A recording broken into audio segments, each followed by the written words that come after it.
तो मुस्लिम सिख ईसाई समझो अपनी शान को, मजहब की दीवारों में मत बांटो हिंदुस्तान को। हिंदुस्तान का भी सक्षम राष्ट्र नहीं बनेगा।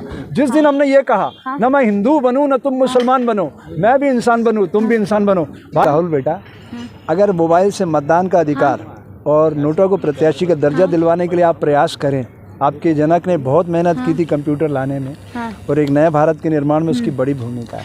तो ये बड़ा काम है और आप बहुत सरल हृदय के व्यक्ति हैं। मैं आपको नैतिक समर्थन देने आया हूँ, लेकिन आपके आसपास जो है चाटुकारों की फौज है, ये आपको सच पता नहीं चलने देती है।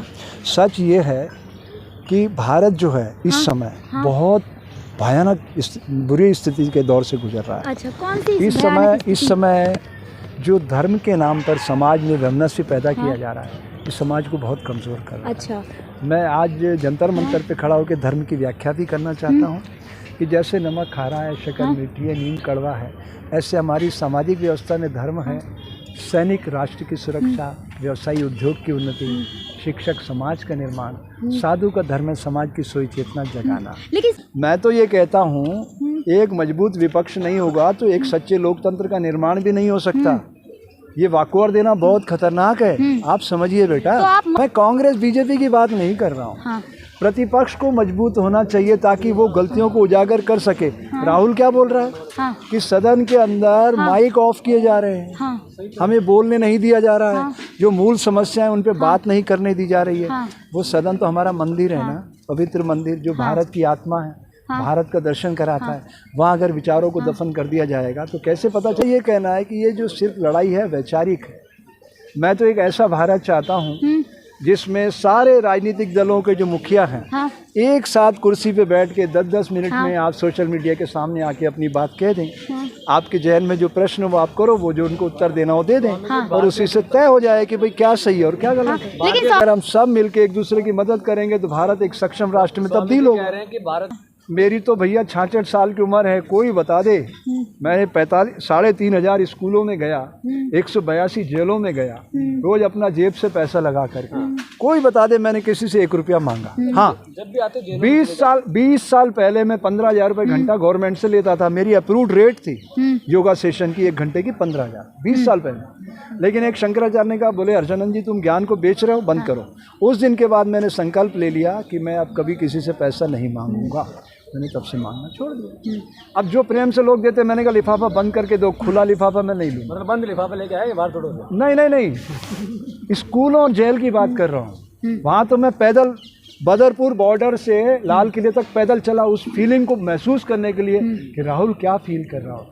सुबह 5:30 बजे पहुंचा। तो मुस्लिम सिख ईसाई समझो अपनी शान को, मजहब की दीवारों में मत बांटो हिंदुस्तान को। हिंदुस्तान का भी सक्षम राष्ट्र नहीं बनेगा।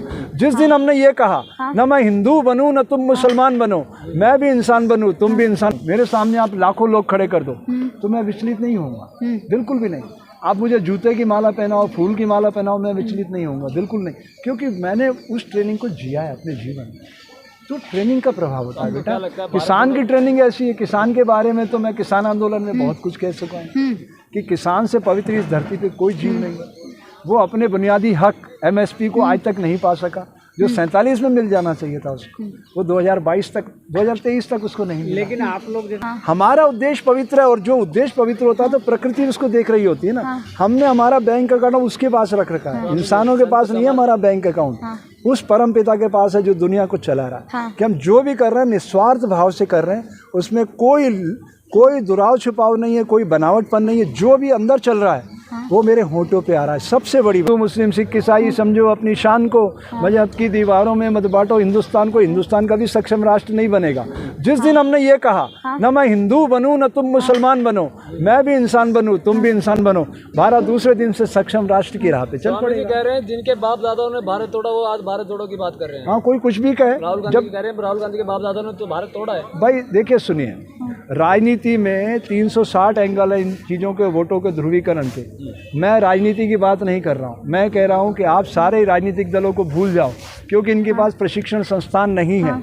इस गधे घोड़े खच्चर गुंडे मवाली अपराधी अगर आप सदन में भेजोगे तो यही परिणाम मिलेगा जो मिलता रहा है।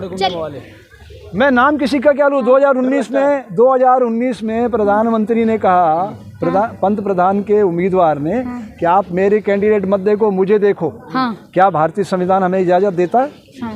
आप अपने जब एमएलए चुनते हो, जो एमएलए बहुमत में आते हैं वो मुख्यमंत्री चुनते हैं, यही सिस्टम है। जो ज़्यादा एमपी आते हैं वो प्रधानमंत्री चुनते हैं, यही सिस्टम है। तो जब एक पंत प्रधान के उम्मीदवार को आप वोट दे देते हो, फिर आप बदले में उम्मीद करते हो कि आप अच्छा राष्ट्रनीति। चलिए आप बाकी क्षेत्रों का भी तो बताओ ना। आप हिमाचल में क्या हुआ वो भी तो बताओ। गुजरात जो है उनका टारगेट स्टेट था, और टारगेट स्टेट में ईवीएम के जरिए क्या हो सकता है अभी आपको पता नहीं है। खाली आप ये मत सोचो कि हैकर कुछ नहीं कर सकता है। ईवीएम पे क्या होता है, जैसे एक पोलिंग बूथ पर 1200 वोट है और मशीन की 5000 क्षमता है। बात गहराई से सुनिएगा, बीच में काटना मत। 1200 वोट गिरे और उस कैपेसिटी कितनी है मशीन की? 5000। अब स्पेस कितना खाली रह गया? 3800। एक बीएलओ जो बूथ लेवल ऑफिसर है उसको अगर लाख 2 लाख 5 लाख रुपए दे दो, कितने वोट गिरा देगा वो?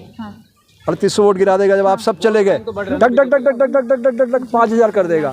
अब आप शिकायत लेके कहाँ जाओगे? शिकायत कहाँ लेके जाओगे मुझे बताओ तो सही मीडिया पर्सन। अरे क्या चलिए पहले बताओ शिकायत कहाँ? Election commission. डायरेक्ट कोर्ट नहीं जा सकते आप।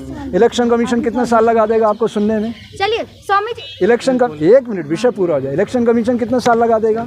5 साल। और आपने चुना कितने साल के लिए था? समय पूरा, उसका टर्म ही पूरा हो गया। अब आप लड़ते रहो। 2024 हो या कोई सन हो, मैं उसकी तो बात ही नहीं कर रहा हूँ।